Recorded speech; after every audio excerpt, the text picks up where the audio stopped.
हजूर सल्लल्लाहु अलैहि वआलैहि वसल्लम से 1000 बेशतर यमन का बादशाह तंबीह खमीरी था। एक मर्तबा वो अपनी सल्तनत के दौरे को निकला। 12,000 आलम और हकीम और 1,32,000 सवार, 1,13,000 प्यादे अपने हमरा लिए हुए इस शान से निकला कि जहां भी पहुंचता इसकी शान शौकत शाही देखकर मखलूक खुदा चारों तरफ नज़ारा को जमा हो जाती थी। ये बादशाह जब दौरा करता हुआ मक्का मौसमा पहुंचा तो अहले मक्का से कोई इसे देखने न आया। बादशाह हैरान हुआ और अपने वजीर आजम से इसकी वजह पूछी तो इसने बताया कि इस शहर में एक घर है जिसे बैतुल्ला कहते हैं। इसकी और इसके खात्मों की जो यहाँ के बाशिंदे हैं तमाम लोग बेहद ताज़ीम करते हैं, और जितना आपका लश्कर है इससे कहीं ज़्यादा दूर और नज़दीक के लोग इस घर की ज़ियारत को आते हैं और यहाँ के बाशिंदों की खिदमत करके चले जाते हैं। फिर आपका लश्कर इनके ख्याल में क्यों आया है? ये सुनकर बादशाह को गुस्सा आया और कसम खाकर कहने लगा कि मैं इस घर को खुदवा दूंगा और यहाँ के बाशिंदों को कत्ल करवा दूंगा। ये कहना था कि बादशाह के नाक, मुंह और आंखों से खून बहना शुरू हो गया और ऐसा बुदबूदार मादा बहने लगा कि इसके पास बैठने की भी ताकत ना रही। इस मर्ज का इलाज किया गया मगर अफाका ना हुआ। शाम के वक्त बादशाह के ही उलमा में से एक आलम रब्बानी तशरीफ लाए और नबज देकर फरमाया, मर्ज आसमानी है और इलाज जमीन का हो रहा है। ए बादशाह, आपने अगर कोई बुरी नीयत की है तो फौरन उससे तौबा करें। बादशाह ने दिल ही दिल में बैतुल्ला शरीफ और खदाइम काबा के मुतल्लिक अपने इरादे से तौबा की।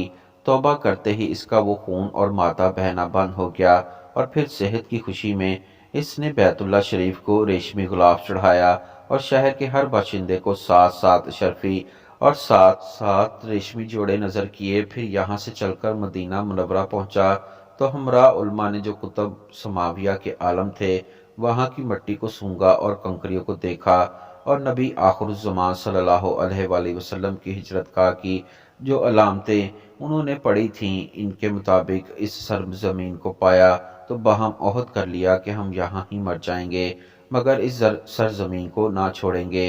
अगर हमारी किस्मत ने यावरी की तो कभी ना कभी जब नबी आखिरुज़्ज़मान सल्लल्लाहु अलैहि वसल्लम तशरीफ लाएंगे हमें भी ज़ियारत का शरफ हासिल हो जाएगा, वरना हमारी कब्रों पर तो ज़रूर कभी ना कभी इनकी जूतियों की मुकद्दस खाक उड़कर पड़ जाएगी जो हमारी निजात के लिए काफ़ी है। ये सुनकर बादशाह ने इन आलमों के वास्ते 400 मकान बनवाए और इस बड़े आलम रब्बानी के मकान के पास हजूर सल्लल्लाहु अलैहि वसल्लम की खातिर एक दो मंजिला उम्दा तामीर करवाया और वसीयत कर दी कि जब आप तशरीफ लाएं तो ये मकान आपकी आरामगाह हो, और इन 400 उलमा की काफ़ी माली मदद भी की और कहा कि तुम हमेशा यहीं रहो। और फिर इस आलम रब्बानी को एक ख़त लिख दिया और कहा कि मेरा ये ख़त इस नबी आखिरुज़्ज़मान सल्लल्लाहु अलैहि वसल्लम की खिदमत अक़दस में पेश कर देना, और अगर ज़िंदगी भर तुम्हें हजूर की ज़ियारत का मौका ना मिले तो अपनी औलाद को वसीयत कर देना कि नस्लन बाद नस्लन मेरा ये ख़त महफूज रखें हत्ता कि सरकारे अब्द करार सल्लल्लाहु अलैहि वसल्लम की खिदमत में पेश किया जाए। ये कहकर बादशाह वहां से चल दिया। हजरत उमर रज़ी अल्लाह ताला अन्हा के दौरे खिलाफत में मदीना में एक गाना गाने वाला रहता था जो गाना गाया करता था। जब इसकी उम्र 80 साल हो गई तो उसकी आवाज़ ने इसका साथ छोड़ दिया। अब कोई इसका गाना नहीं सुनता था। घर में फिक्र व फाका ने डेरे डाल लिए। एक एक करके घर का सारा सामान बिक गया। आखिर तंग आकर वो शख्स जन्नतुल बकी में गया और बेख्तियार अल्लाह को पुकारने लगा, या अल्लाह, अब तुझे पुकारने के सिवा कोई रास्ता नहीं। मुझे भूख है, मेरे घर वाले परेशान हैं। या अल्लाह, अब मुझे कोई नहीं सुनता। तू तो मेरी सुन, मैं तंग दस्त हूँ, तुम्हारे सिवा मेरे हाल से कोई वाकिफ नहीं। हजरत उमर मस्जिद में सो रहे थे कि ख्वाब में आवाज़ आई, ए उमर उठो, मेरा एक बंदा मुझे बकी में पुकार रहा है, इसकी मदद को पहुंचो। हजरत उमर ने जब ये सुना तो नंगे सर नंगे पैर जन्नतुल बकी की तरफ दौड़े।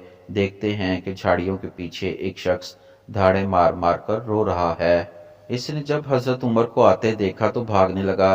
समझा कि शायद हजरत उमर कोड़े लेकर आ रहे हैं। हजरत उमर ने कहा, रुको, कहाँ जा रहे हो? मैं तुम्हारी मदद के लिए आया हूँ। वो बोला, आपको किसने भेजा है? हजरत उमर ने कहा, जिससे लो लगाए बैठे हो। مجھے اسی نے تمہاری مدد کے لیے بھیجا ہے۔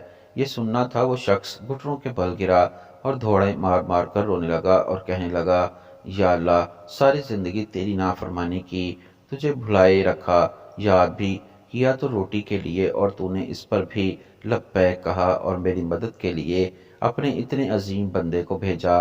میں تیرا مجرم ہوں، یا اللہ مجھے معاف کر دے، مجھے معاف کر دے۔ یہ کہتے کہتے وہ مر گیا۔ حضرت عمر رضی اللہ تعالی عنہ نے اس کی نماز جنازہ پڑھائی اور اس کے گھر والوں کے لیے بیت المال سے وظیفہ مقرر فرمایا۔ بے شک اللہ بڑا غفور الرحیم ہے۔